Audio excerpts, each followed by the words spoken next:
Forever Young, ser siempre joven. Este es uno de los sueños de la humanidad. Estamos más cerca de ese sueño, ser siempre joven o ser más tiempo joven. Pues eso es más o menos lo que sostiene nuestra invitada de hoy, la doctora María Blasco, que es bióloga molecular y directora del Centro Nacional de Investigaciones Oncológicas. Ya les dije antes que el libro es apasionante, tiene además un título prometedor, de esos que te hace lanzarte a leer. Se llama Morir joven a los 140. Doctora Blasco, buenas tardes. Hola, buenas tardes. Hay que decir que el libro lo han escrito a cuatro manos, lo ha escrito María Blasco, pero en compañía de la periodista Mónica Salomone. Y digamos, para los que no conocen a María Blasco, que es una de las investigadoras más destacadas que tenemos en el panorama científico en este momento, que dirige el Centro Nacional de Investigaciones Oncológicas desde el 2011, que ha centrado su carrera en el estudio de los telómeros. ¿Telómeros o telomeros? Telómeros, ¿no? Telómeros, sí. Telómeros y la telomerasa. Correcto. Y todos los procesos de envejecimiento celular. Y tiene premios científicos muy importantes. Doctora Blasco, ¿cuándo podremos hablar de morir jóvenes a los 140? Si empezamos por el título. ¿Cuántas generaciones faltan para verlo? Porque está claro que a usted y a mí eso no nos toca ya. Bueno, pues lo que estamos viendo desde el mundo de la investigación, ¿no?, es que realmente la mayor parte de las enfermedades ocurren asociadas a este proceso de envejecimiento, todas aquellas que no son enfermedades infecciosas, y de alguna manera estamos desentrañando, averiguando qué es lo que produce este proceso de envejecimiento y estamos consiguiendo retrasarlo en modelos animales, ¿no? Lo cual, pues en animales se ha producido alargamientos de la vida muy significativos, de más del 40% en ratones, etcétera. Pero el 40% en ratones, en gusanos sí, un poco menos, ¿no? No, en gusanos incluso más. Más. O sea, lo que pasa es que los gusanos no tienen las enfermedades que tenemos nosotros, no tienen infarto ni cáncer. En cambio, los ratones sí que tienen enfermedades parecidas. Entonces, yo creo que en modelos animales ya se han producido estos logros gracias a manipular estos mecanismos por los cuales envejecemos. Obviamente, aparte de esto, que para trasladarlo a humanos es algo que todavía no ha ocurrido, obviamente, ¿no? Todavía estas cosas no se están aplicando en humanos, pero sí que abren la puerta a pensar que se puede realmente prevenir o retrasar la aparición de enfermedades y, como consecuencia de ello, también alargar muy significativamente la longevidad. La doctora Blasco dice que el envejecimiento es algo que no ha sido programado por la evolución, sino todo lo contrario, que ha sido la evolución la que nos programa para que nos mantengamos jóvenes con el fin de que se garantice que la especie tenga descendientes, ¿no? Entonces, ¿cuál es la razón por qué envejecemos? Con esa previa explicación, parece que es un fallo del sistema. Pues sí, algo muy, muy interesante, efectivamente, es que realmente no hay genes que podríamos llamar terminator, no hay genes que vayan a hacer que envejezcamos, ¿no? Sino que, al contrario, los genes han sido seleccionados para mantenernos jóvenes, libres de enfermedad y vigorosos, digamos, para poder reproducirnos y transmitir los genes a nuestra descendencia. Y el envejecimiento, más bien parecería que estos mecanismos que nos mantienen jóvenes, pues en un momento dado dejan de funcionar, ¿no? Dejan de mantenerse. Esto es diferente para distintas especies. La nuestra no es ni mucho menos la más eficiente en este sentido. Las ballenas pueden llegar a vivir hasta 250 años, por ejemplo. En cambio, en un ratón todo esto ocurre muchísimo más rápido. Yo creo que lo importante es entender que este proceso de envejecimiento es algo que es flexible, que se puede modular, que estamos averiguando cómo hacerlo, que ya lo hemos hecho en organismos ya bastante parecidos a nosotros, como pueden ser los ratones, y el objetivo realmente es que, aprendiendo de este proceso de envejecimiento, pues realmente podemos prevenir e incluso quizás tratar más eficientemente enfermedades asociadas a este proceso de envejecimiento que todavía no sabemos cómo darle solución, ¿no? La doctora Blasco dice que el envejecimiento es una enfermedad, ¿no? Son esos genes que dejan de funcionar para lo que están diseñados. Como tal enfermedad, entonces, ¿podría tener cura? ¿O podría encontrarse una vacuna? Sí, realmente más que el envejecimiento sea en sí mismo una enfermedad, el envejecimiento es este proceso molecular que ocurre, que básicamente es acumulación de daño en nuestras células, que las van haciendo cada vez que funcionen peor, y esto termina dando lugar a una enfermedad y eventualmente pues a la muerte si esta enfermedad no se puede tratar. Realmente, más que una enfermedad, es la causa de las enfermedades. Lo que pensamos los científicos es que el cáncer, la enfermedad cardiovascular, el Alzheimer tienen un origen común, un germen común, y este germen común es el proceso molecular de envejecimiento. El cáncer sería la enfermedad contraria al envejecimiento, curiosamente, ¿no? Bueno, es una consecuencia también del envejecimiento. El riesgo de padecer cáncer aumenta muy significativamente a partir de los 40, 50 años, aunque sabemos que hay cáncer infantil, es una enfermedad rara. El cáncer también es la consecuencia de que nuestras células van acumulando daños y dejan de funcionar correctamente. Pero las células cancerosas no mueren. Correcto. Esta degeneración celular, cuando las células tienen daño, en el caso del cáncer, además de tener daño, tienen que adquirir la inmortalidad o la capacidad de dividirse de manera inmortal. Y de hecho esto lo hacen gracias a activar una enzima que se llama telomerasa, que es capaz de mantener los telómeros siempre jóvenes, ¿no? Entonces, aquí en este caso, las células del cáncer, digamos que ya han descubierto uno de estos mecanismos para frenar el envejecimiento y esto les permite, de hecho, dividirse de manera indefinida, ¿no? Claro, de modo que deberíamos aprender del cáncer, aunque todo esto pueda resultar tremendamente contradictorio, ¿no? Deberíamos aprender del cáncer cómo ser eternos. Si no eternos, cómo pervivir más allá de lo que hoy son los límites de la especie humana. Bueno, sí, hemos aprendido ya del cáncer. De hecho, el campo de investigación en el que yo trabajo, que es el campo de la telomerasa, de los telómeros, etcétera, realmente en buena parte ha sido inspirado por entender un poco también por qué las células del cáncer son inmortales, que esto es algo que se descubrió en los años 50 del siglo pasado, sí. Y que realmente hemos descubierto pues que es a través de mantener estos telómeros jóvenes. Claro, lo que se trata en las células sanas es de activar esa telomerasa, pero de manera controlada, de tal manera que no se produzca cáncer. Es momento de que nos cuente, doctora Blasco, qué son los telómeros, porque hablamos de la telomerasa, hay que hablar de qué son los telómeros, ese mecanismo, porque creo que el estudio de ellos, ¿no?, de esos telómeros, sí, es lo que le da a usted más información y más claves. Sí, los telómeros son unas estructuras que protegen nuestros cromosomas. Los cromosomas es donde están los genes y es donde está la información de cómo tienen que funcionar nuestras células, toda la información del organismo, ¿no?, de la función del organismo. Y estos telómeros, que son esenciales, se van erosionando conforme vamos cumpliendo los años, conforme nuestras células tienen que dividirse para regenerar los tejidos. Y sabemos que es una de las causas moleculares de por qué enfermamos y por qué envejecemos, ¿no? Entonces, son muy importantes realmente como una de estas causas moleculares del envejecimiento. En los años 30, el libro, como les decía a los oyentes antes, es interesantísimo. Nos cuentan, por ejemplo, que en los años 30 se descubrió un método efectivo para prolongar la vida de los ratones, casi en un 40%, que era, escuchen bien, se lo digo a los oyentes, reducir drásticamente la ingesta de calorías. Sí, efectivamente, es una... O sea, la gente que come mucho, que sepa que va a envejecer antes y va a morir antes, ¿no? No está tan claro que esto se pueda trasladar pero directamente es que es a humanos. Lo que sí que parece, y no entendemos todavía por qué, pero bueno, una de las intervenciones, digamos que no es un fármaco, sino simplemente es comer menos calorías de lo normal. Esto funciona, por lo menos en ratones y en organismos inferiores, ¿no?, como pueden ser los gusanos o las moscas. No está tan claro que funcione, por ejemplo, en primates, ¿no?, en monos, donde hay estudios contradictorios, pero sí que de alguna manera la menor ingesta de calorías hace que se pueda vivir más y, de hecho, protege contra el cáncer. Es uno de los efectos más claros. Pero aquí no entendemos todavía cuál es el mecanismo molecular, ¿no?, de cómo ocurre esto. Están seguros de eso, pero no saben por qué, ¿no? Sí. Tremendo. También dice la doctora Blasco que entre los humanos empezó a haber viejos con la llegada del sedentarismo. O sea, cuando empezamos a movernos menos. Sí, bueno, curiosamente yo creo que el envejecimiento no es realmente algo natural, en el sentido de que los animales en la naturaleza no suelen morir de viejos, ¿no? Mueren de infecciones o mueren porque los caza un animal más grande, etcétera. Entonces los humanos realmente somos bastante excepcionales en ese sentido. Que envejecemos, ¿no?, pues gracias a que somos capaces de sobrevivir, ¿no?, fuera de la naturaleza, ¿no? Uh-huh. Tengo aquí un oyente en Twitter que debe ser biólogo y dice que cuando él estudió aún se dudaba de la función de estos orgánulos. ¿Orgánulos? ¿A qué se refiere? No lo sé, yo se lo decía creyendo que usted lo entendería. Bueno, supongo que se referirá, en todo caso, entiendo que se puede estar refiriendo a los telómeros. A los telómeros. Sí. A los telómeros, entiendo, no lo sé, ¿eh? Sí, uh-huh.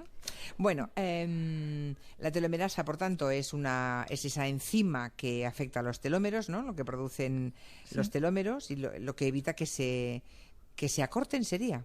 Sí, de hecho Algo los así. telómeros se van acortando asociados al mismo proceso de la división celular, porque nuestras células en el organismo adulto pues no tienen telomerasa, ¿no? Entonces, lo que hemos hecho, por ejemplo, en mi grupo, que fue en ese sentido fue pionero, fue introducir la telomerasa en organismos adultos, en este caso en ratones, y vimos que eso era suficiente para retrasar muchas enfermedades asociadas al envejecimiento, incluido el cáncer, y como efecto secundario, pues estos ratones también vivían más, ¿no? Con lo cual fue una demostración realmente de que este acortamiento telomérico es una de las causas moleculares por las cuales se producen las enfermedades y envejecemos. Doctora Blasco, ¿y por qué no se aplica esto a los humanos? Si usted ha conseguido ya que un ratón viva un 24% más. Bueno, yo creo que el envejecimiento como tal no es considerado una enfermedad. Para que algo sea una enfermedad tiene que afectar no a todos, sino a unos pocos, ¿no? El envejecimiento nos afecta a todos y por lo tanto no se considera enfermedad. Entonces lo que estamos haciendo ahora es aplicar esta activación de la telomerasa para enfermedades concretas asociadas al envejecimiento. Lo hemos hecho, por ejemplo, para un modelo animal de infarto de miocardio, también para una enfermedad que se llama síndromes teloméricos, que son personas que tienen telómeros cortísimos porque son mutantes para esta telomerasa. Entonces hemos hecho un modelo animal de estas enfermedades y también hemos probado la eficiencia. Es decir, que hay que intentar aplicar esto a enfermedades asociadas al envejecimiento, ¿no? Y probar si ahí funciona, ¿no? De ahí a que esto se pueda utilizar para prevenir enfermedades, digamos, de otro tipo, pues yo creo que tiene que pasar tiempo todavía.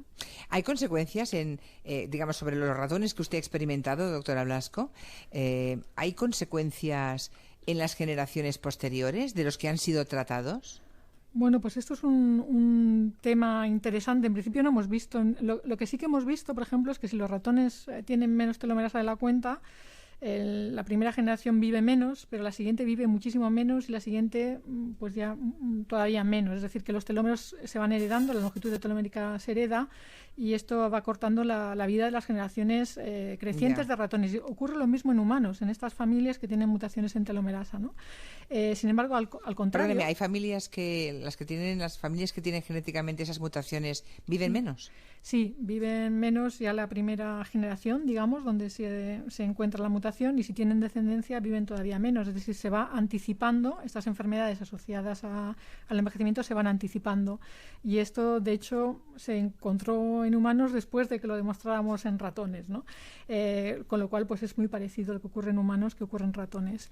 En los ratones donde aumentamos la telomerasa y lo que hacemos es frenar esta erosión de los telómeros, lo que vemos es que, de hecho, los ratones, digamos, el único efecto secundario que vemos de esto es que vivan más tiempo, ¿no? Las enfermedades aparecen más tarde. No hemos estudiado si en las generaciones crecientes esta ventaja se va perdiendo o no. En concreto, esta pregunta que ha hecho no la hemos respondido, pero por lo menos dentro de la generación que estudiamos sí que vemos que viven más, ¿no? Claro, estaba yo pensando, si uno descubre que tiene esa telomerasa, pues a lo mejor no le apetece tener hijos. No, claro, es que y estamos en aquello que decían las abuelas, doctora Blasco, de yo prefiero no saber nada, que es exactamente lo contrario de lo que persigue una científica de su nivel, ¿no? Y lo que persigue la racionalidad, pero a veces conocer, si realmente tuviéramos el conocimiento estricto de lo que dicen nuestros genes, tendríamos toda la información de nuestro futuro prácticamente, ¿no?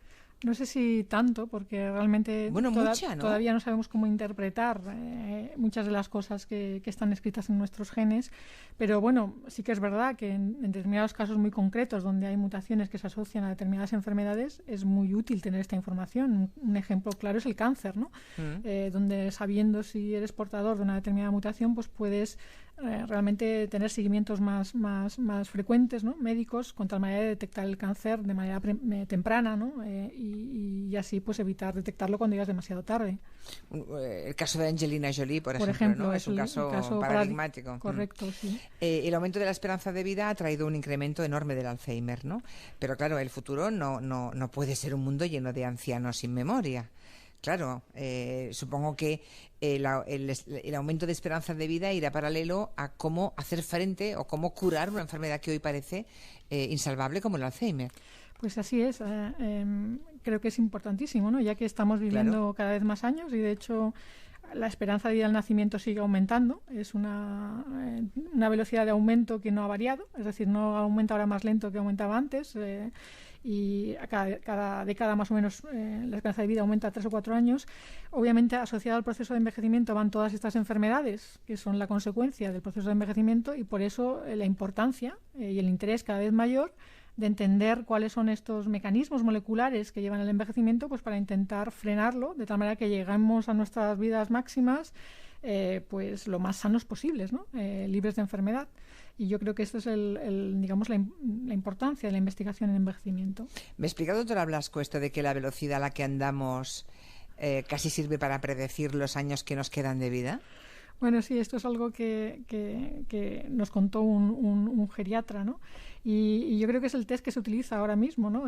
Obviamente hay mucha más investigación y se está tratando de buscar marcadores moleculares, ¿no? de este proceso de envejecimiento, pero hoy por hoy lo que se aplica en la clínica pues es la velocidad de andar, ¿no? Es uno de los predictivos, porque es algo que combina muchas cosas, ¿no? Puede combinar defectos cognitivos con defectos musculares, etcétera, ¿no? Yeah. Integra de alguna manera muchos procesos que van asociados al envejecimiento. O sea, una persona mayor, de cierta edad, mayor, yo no sé qué límite poner, no sé, por encima de 70 y tantos años, que todavía camine, que sea capaz de andar con agilidad, con cierta rapidez, quiere decir que tiene un mucho margen de vida. Bueno, esto es lo que se utiliza en geriatría, ¿no? Ahora se trata de definir algo un poco más complejo, que se llama el índice de fragilidad, que incluye más cosas, ¿no? Y, por supuesto, a nivel molecular, pues están intentando definir marcadores que te puedan también dar una información al respecto, ¿no? Uh-huh. Pero, mire, sí. Tengo aquí a una oyente, Ana, que dice: mi madre tiene 98 años. Su alimentación ha sido malta, patatas, pollo y mucho azúcar. Está completamente lúcida y le está saliendo ahora el pelo negro. Nunca ha ido al médico. Tiene análisis y tensión de una persona de 20 años. Dice Ana, yo casi que la estudiaría. Pues sí, la verdad es que qué envidia, ¿no? Ojalá llegar a esas edades. No, aquí un aspecto importante es que hay un componente genético, obviamente, del envejecimiento, estos procesos moleculares, porque no todos envejecemos a la misma velocidad, ¿no? La enfermedad puede aparecer en unas personas muchísimo antes, a los 40, 50 años, y en otras llegar a los 90 años, como esta señora. Pero también hay un componente ambiental importante. De hecho, se ha estudiado que hasta los 70 años, el llegar a los 70 años libres de enfermedad, sanos, es más importante el componente ambiental, es decir, el modo de vida, la alimentación, etcétera, que el componente genético. Pero si ya se llega a edades mucho más avanzadas, de 100 años, más de 100 años, el componente genético es muy importante. O sea, seguramente esta persona tiene unos genes muy buenos. Supongo que todo el tema de la medicina anti-aging, ¿no? Antiedad, debe ser un negocio enorme. Pero también también tiendo a pensar que parte de este negocio es pura cosmética. Sí, ¿me equivoco? Nosotras queríamos con este libro, Mónica Salomón y yo misma, realmente era importante para nosotras contar el estado actual de las investigaciones en envejecimiento, precisamente porque entendemos que es algo que interesa a mucha gente y hay mucha información que las personas no saben si esto es verdad, no es verdad, si vale para algo, no vale para algo, y por eso pensábamos que era muy importante contar, ¿no? Realmente a día de hoy, de una manera muy actual, qué es lo que se sabe, ¿no? Realmente sobre el envejecimiento, ¿no? Curiosamente, yo creo que ahora mismo hay algo muy relevante, ¿no? Que es que los hábitos de vida son muy importantes en este proceso de envejecimiento, ¿no?